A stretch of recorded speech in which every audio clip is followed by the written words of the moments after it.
U.S. Vice President Kamala Harris visits a Philippine island at the edge of the South China Sea. Welcome to VOA Asia Weekly. I'm Chris Casqueo in Washington. That story is just ahead, but first, making headlines. Death toll is expected to rise as rescuers in Indonesia continue searching for survivors after a strong earthquake struck the main island of Java Monday, killing and injuring hundreds.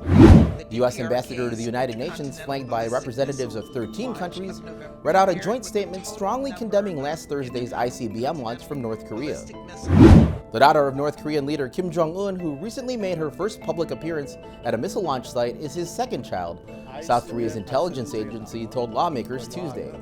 State media released photos showing Kim walking hand-in-hand with his daughter, who's believed to be about 10 years old. Mr. Kim is the third generation of the family that has run the regime since its founding. 6 former executives of now-defunct Hong Kong pro-democracy newspaper Apple Daily on Tuesday pleaded guilty to a collusion charge under the Beijing-imposed national security law that has silenced and jailed most opposition voices in the southern Chinese territory. The largest district of the southern Chinese metropolis of Guangzhou is under lockdown to tamp down rising COVID-19 cases. Many Chinese cities are increasing restrictions less than 2 weeks after the government issued a guideline to relax COVID restrictions. The defense chiefs of the United States and China held talks Tuesday on the sidelines of the Association of Southeast Asian Nations Defense Ministers meeting in Cambodia. U.S. Defense Secretary Lloyd Austin called on China to refrain from destabilizing actions toward Taiwan. China cut off bilateral defense dialogue in August after U.S. House Speaker Nancy Pelosi's visit to the island. China on Monday denied an allegation that its Coast Guard forcibly seized Chinese rocket debris that was being towed by the Philippine Navy Sunday in its territorial waters. China's increasingly aggressive actions in the South China Sea were the focus of a visit Tuesday from U.S. Vice President Kamala Harris to Palawan Island in the Philippines. The Vice President reaffirmed U.S. support for a UN ruling that rejected some of China's maritime claims in the South China Sea. VOA's Patsy Widakuswara has more.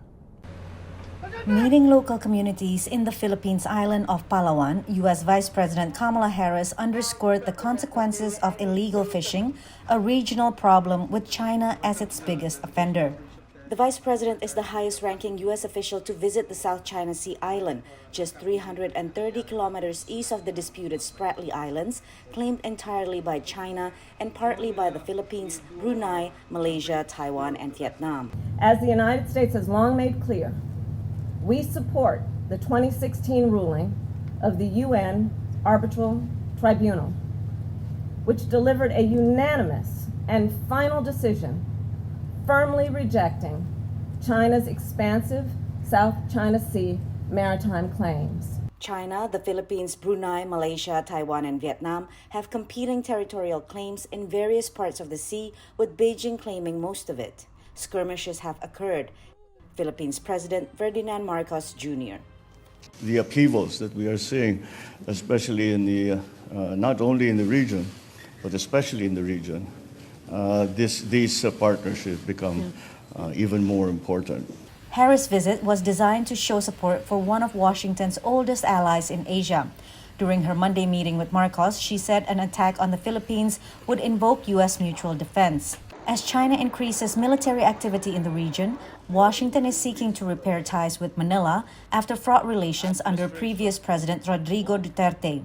Like many in the region, the current Marcos government seeks to navigate the U.S.-China rivalry by adopting the friend-to-all and enemy-to-none policy. Whereas Duterte's definition was to be independent from the United States and to be dependent on China, Marcos seems to be more adept at playing this game of hedging. Of Washington's 5 treaty allies in the Indo-Pacific, the Philippines is closest to Taiwan and therefore central to U.S. plans to deter and respond to a potential Chinese threat on the self-administered island that Beijing views as a wayward province.